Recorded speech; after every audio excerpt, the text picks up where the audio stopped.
Here's a number nobody tells you when they sell you the dream of passive income. To earn $1 a day, just $1 sitting in your account while you sleep, you need roughly $18,000 invested in the stock market, assuming an average return. Not saved, invested. Sitting there, exposed to risk, doing nothing you can touch or see. $1 a day, now scale that up.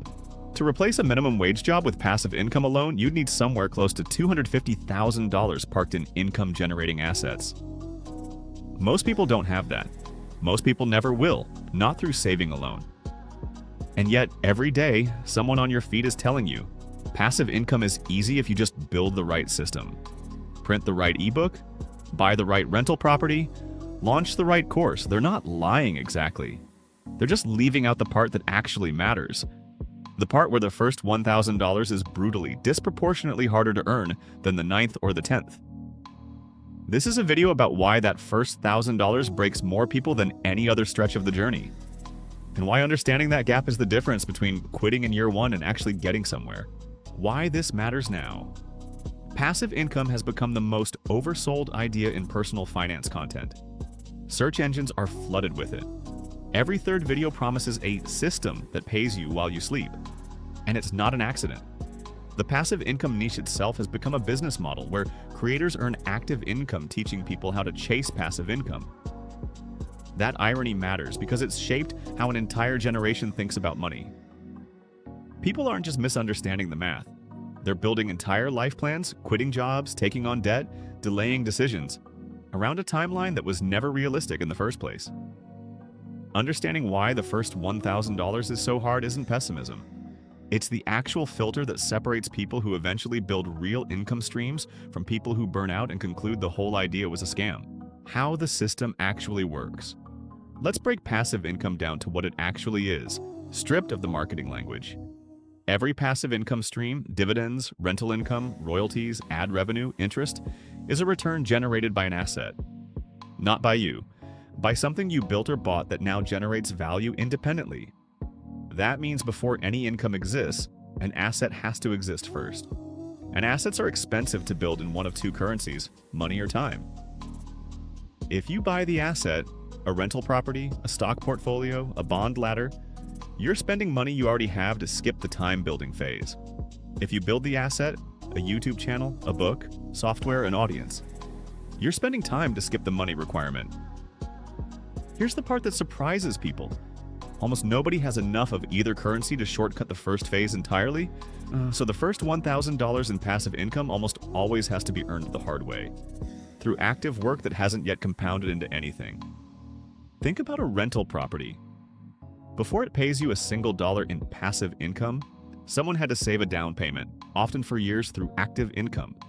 Someone had to manage the purchase, screen tenants, handle the first vacancy, deal with the first broken water heater. None of that is passive. All of it happens before the passive part even starts. Same story with dividend investing. Before dividends become meaningful, you need capital. And capital for most people comes from years of active saving, the least glamorous, least discussed part of the entire passive income conversation. Even content-based income, a blog, a channel, an app, follows the same pattern.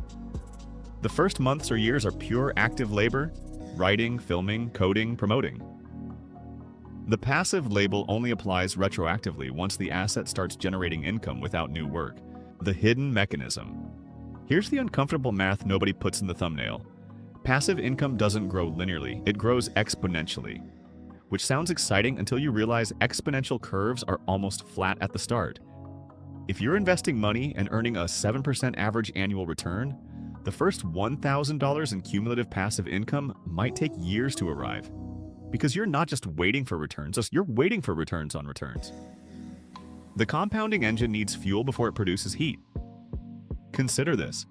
Someone investing $300 a month at a 7% average return needs close to 3 years just to cross the psychological line where the numbers finally start feeling real.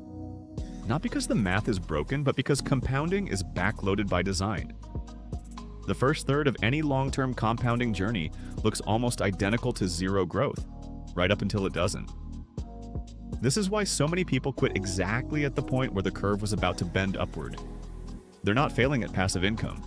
They're failing at patience during the flattest, least rewarding part of an exponential curve, the part that looks like nothing is happening, right before the part where everything happens. The same principle applies to content-based passive income. A YouTube channel's first $1,000 in ad revenue often takes far longer than the second, because the algorithm, the audience, and the content library all need to reach a critical mass before growth compounds instead of just accumulating. Hype versus reality. Now compare that to the way passive income gets sold. The hype version shows the outcome: the deposit notification, the look what came in overnight screen recording, the dividend portfolio update. What it conveniently skips is the multi-year runway required just to reach the point where those numbers become visible on screen. The reality is closer to this. Most people who eventually earn meaningful passive income spent 1 to 5 years in a phase that looked, from the outside, like nothing was working.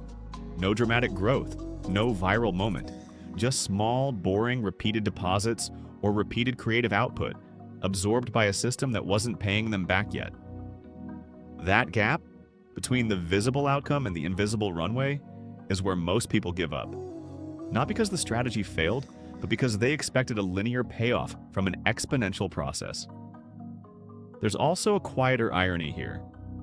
The people most likely to actually reach that first $1,000 milestone are often the ones who weren't trying to escape work entirely. They were trying to build a second income stream while keeping their first one intact. The people most likely to quit are the ones who treated passive income as an urgent replacement for active income and ran out of runway, financially or emotionally, before the curve bent. Zooming out, the bigger picture.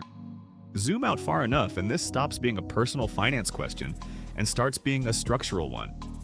The passive income gap disproportionately protects people who already have capital. Someone starting with $50,000 in savings crosses the same first $1,000 threshold in a fraction of the time it takes someone starting from zero. The math is identical. The starting line isn't. This is one of the less discussed drivers of wealth inequality in developed economies. It's not that poorer households don't understand compounding, it's that the flat part of the exponential curve is far more punishing when you don't have slack to absorb it. When every dollar diverted into an asset is a dollar not available for rent, or an emergency, or a bad month. At scale, this creates a two-speed system.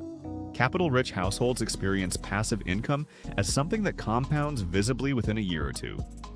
Capital-poor households experience the identical mathematical process as something that takes 5, 7, sometimes 10 years to become tangible, assuming nothing interrupts it along the way.